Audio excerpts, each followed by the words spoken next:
Bonjour et merci d'être là pour cette deuxième conversation, cette deuxième brève. Dans la précédente, nous avons vu que la nature, notre nature profonde, notre essence même, c'est le bonheur infini. Mais qu'en est-il du monde dans lequel nous vivons?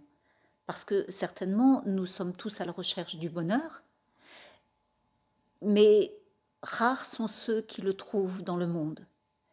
Et souvent, nous recherchons l'exemple de ceux qui ont trouvé le bonheur ou qui ont trouvé l'équilibre ou la paix au travers de longues recherches, de longues heures de méditation ou d'un style de vie qui amène, d'un chemin qui amène à une réflexion profonde sur soi.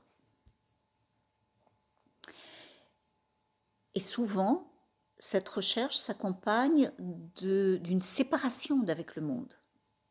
Il faut se séparer du monde pour pouvoir trouver la paix intérieure. Alors, voici ce que dit Lester Levinson sur le monde dans lequel nous vivons. Pour lui, le monde est un rêve. Le monde tel que vous le voyez maintenant en réalité est le produit de votre imagination. Et lorsque vous voyez la vérité, le monde se révèle être un rêve, une fiction créée par notre mental.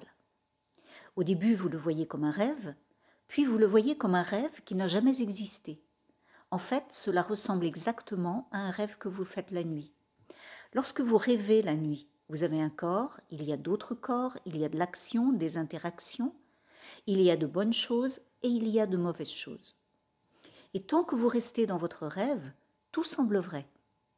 Mais lorsque vous vous réveillez de votre rêve nocturne, vous vous dites « Oh mon Dieu, c'était juste un rêve.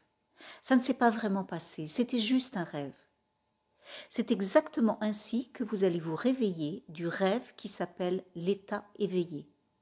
Vous finirez par voir que c'était juste une création de votre imagination, seulement un rêve, et vous allez le laisser partir tout en bloc. Et ce qui vous restera sera votre moi infini. Alors, vous vous direz que vous êtes réalisé, complètement libre.